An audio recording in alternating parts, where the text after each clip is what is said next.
You think you know the person you married, their favorite coffee, their childhood stories, the way they laugh when they're genuinely happy. Then one ordinary Tuesday, you discover they've been living an entirely different life. My name is Michael, and for almost 4 years, my wife had a second family. The terrifying part? It wasn't the kind of secret anyone expected. Sarah and I had been married for 11 years. No children, both of us, worked demanding jobs. Life wasn't perfect, but it was stable. She traveled occasionally for work, usually one weekend every month. I never questioned it. Why would I? Trust isn't something you measure every day. You either have it or you don't.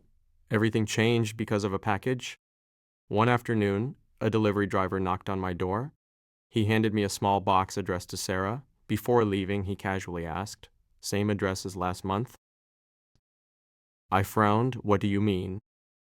"The other house?" He immediately realized he'd said too much, apologized, then drove away. "The other house?" I assumed he confused us with another customer until I looked at the shipping label. Someone had crossed out a different address before writing ours. Curiosity got the better of me. I searched the address online. It was only 30 minutes away. That Saturday, while Sarah was supposedly attending another work conference, I drove there. The house looked ordinary, well-maintained, flower garden, children's bicycles in the driveway, nothing unusual. Then I saw Sarah. She stepped out of the front door carrying grocery bags. A little girl ran toward her shouting, "Mom!" I froze. "Mom?" Sarah hugged the little girl. A teenage boy followed behind. Then an elderly woman came outside. The four of them laughed together like they'd known each other forever. I sat in my car, unable to breathe. None of it made sense. Sarah had never mentioned children, or another house, or any of this. I wanted to storm inside, demand answers. Instead, I drove home. That night, she returned from her conference. She kissed me, asked about my day, smiled exactly the way she always did, and for the first time in our marriage, I wondered who she really was. Over the next few weeks, I quietly started paying attention.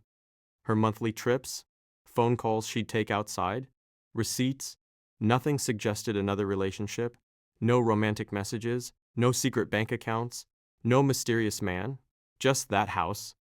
Eventually, I couldn't take it anymore. One Friday evening, I asked, "Who's Emily?" She looked confused. "I don't know any Emily." I slid a photograph across the table, one I'd taken outside the house. Sarah standing beside the little girl, her face turned completely pale. For almost a full minute, neither of us spoke. Then she whispered, "I can explain." Honestly, I expected the worst. Another husband, hidden children, years of lies. Instead, she told me something I'd never imagined. 15 years before we met, Sarah had been engaged. Her fiancé, Daniel, died in a car accident just weeks before their wedding. Daniel had 2 younger siblings. Emily, the little girl I'd seen, was actually his niece. After Daniel's death, his mother fell into severe depression. The family slowly fell apart. Sarah couldn't bear walking away. She continued, helping them. At first it was occasional visits, then weekly grocery shopping, helping with homework, doctor appointments, birthday parties. When Daniel's sister later became seriously ill, Sarah stepped in even more. Eventually, the children simply started calling her Mom. Not because she replaced anyone, because she'd become the only consistently reliable adult in their lives. I sat there speechless. But why hide it from me? That's when she started crying. She admitted she'd tried telling me several times while we were dating. Every attempt felt impossible. She worried I'd think she couldn't move on from Daniel. Then, as the years passed, the lie became heavier. Each month it became harder to explain, until she convinced herself she'd waited too long. "So you created another life instead?" She nodded, not proudly, not defensively, just sadly. The following weekend, she asked me to come with her. I agreed.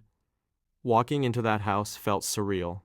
The elderly woman hugged Sarah first, then looked at me nervously. The children smiled politely.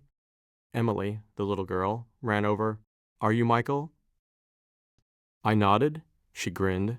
"Sarah talks about you all the time."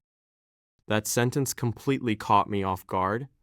I expected to feel like an outsider. Instead, family photos covered the walls. Some included Sarah, others didn't. There was no hidden husband, no affair, no secret romance, only people she'd quietly refused to abandon. Still, the deception hurt. For weeks I struggled with two completely different emotions: admiration and betrayal. I respected what she'd done. I hated that she'd hidden it from me. Eventually, we started marriage. Counseling, not because she'd loved someone else, because she'd stopped trusting me with the truth.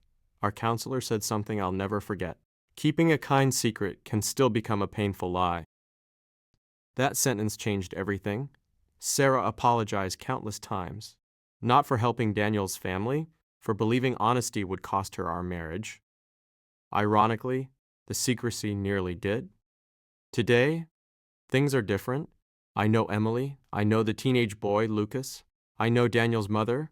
They become part of our lives too, not because I replaced anyone. Because family isn't always created by blood. Sometimes it's created by promises people refuse to break. Looking back, my wife's second family wasn't the betrayal. Keeping me outside that part of her heart was. If she'd trusted me years earlier, I would have supported her. Instead, we both carried unnecessary pain. Love doesn't survive because two people never make mistakes. It survives when they're finally brave enough to stop hiding them. If there's one lesson I learned, it's this: the truth almost always sounds frightening before you say it.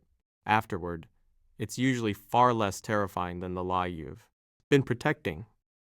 If you've ever discovered someone you loved was hiding a huge part of their life, not out of malice, but out of fear, share your story in the comments below. Sometimes the biggest secrets aren't meant to hurt us. They're simply the hardest ones to confess.